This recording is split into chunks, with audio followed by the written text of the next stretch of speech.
Detective Charles Harper was known across America for his uncanny ability to unravel even the most perplexing mysteries. His sharp mind, keen eye for detail, and relentless pursuit of justice had earned him a reputation as one of the best in the business. But nothing could have prepared him for the case that would hit closest to home: a murder involving his own sister, Amelia. Amelia Harper lived what appeared to be a charmed life. She was married to John Winslow, a wealthy businessman who seemed to have it all: money, power, and influence.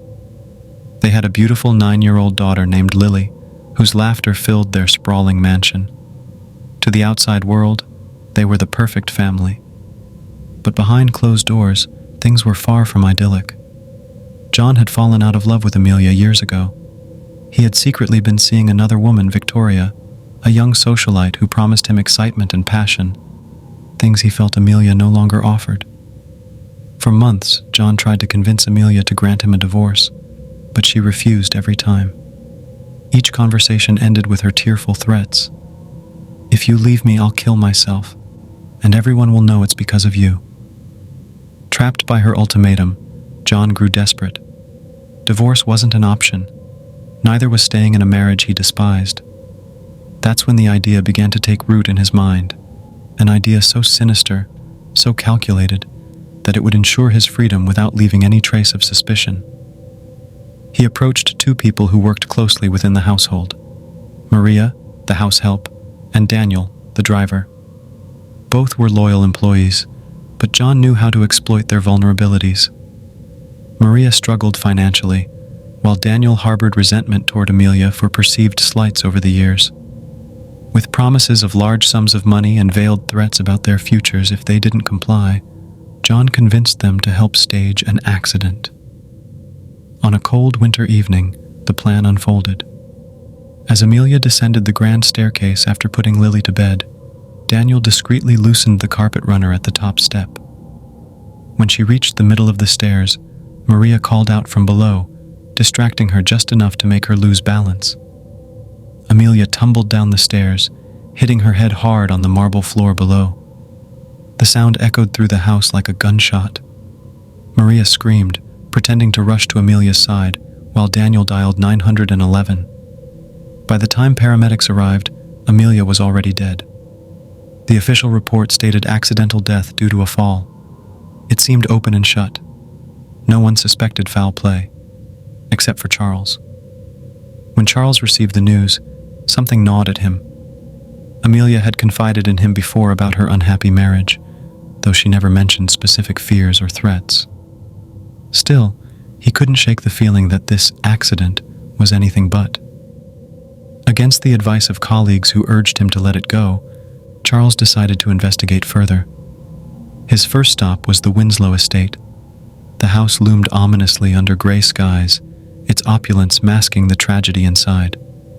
John greeted Charles with practiced grief, clutching Lily protectively as though shielding her from more pain. But Charles noticed subtle cracks in John's facade, the way his hands trembled slightly, the forced calmness in his voice. Charles examined the staircase where Amelia had fallen. At first glance, everything looked normal. Yet, upon closer inspection, he spotted faint scuff marks near the top step, as though someone had tampered with the carpet. He also noted that the angle of impact suggested Amelia hadn't simply tripped. She'd been pushed. Next, Charles interviewed Maria and Daniel separately. Both stuck to their stories, insisting they heard Amelia cry out before finding her unconscious. But Charles detected inconsistencies. Maria avoided eye contact, her fingers twisting nervously around her apron. Daniel spoke too quickly, his tone rehearsed. Neither seemed entirely trustworthy. Then came the breakthrough. While reviewing security footage from cameras installed around the property, a precaution John claimed was for safety, Charles discovered something chilling. Just minutes before the accident, John could be seen speaking urgently with Maria and Daniel in the kitchen. Their body language suggested tension, not casual conversation. Convinced now that Amelia's death was no accident, Charles dug deeper into John's personal life.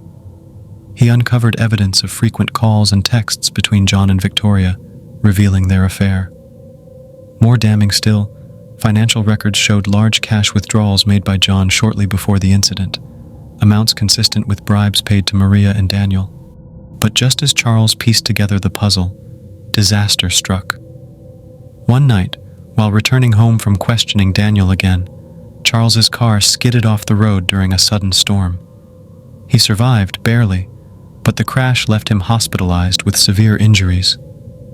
Suspiciously, witnesses reported seeing another vehicle speeding away from the scene moments earlier.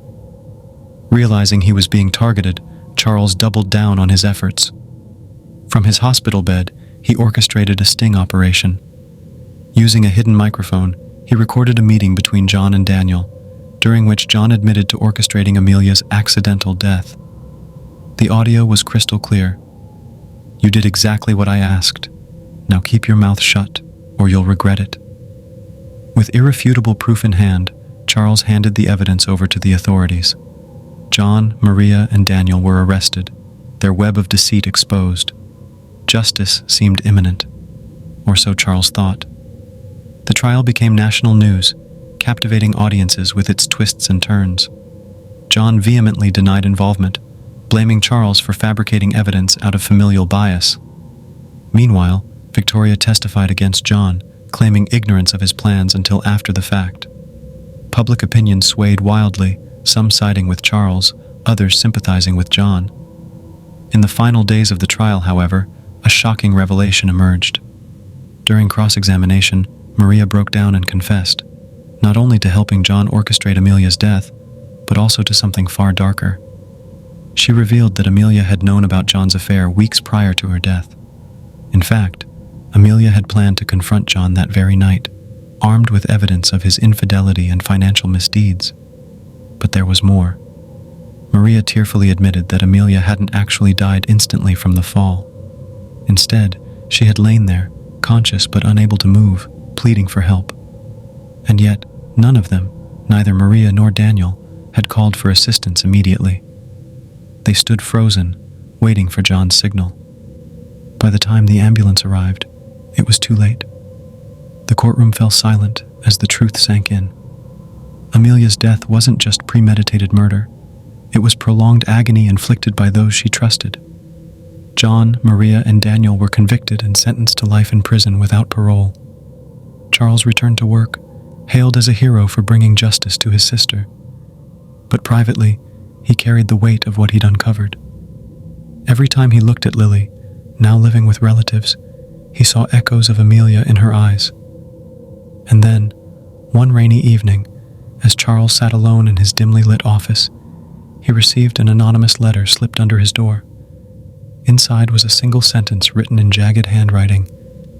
"You think you've won, detective, but remember, shadows always linger."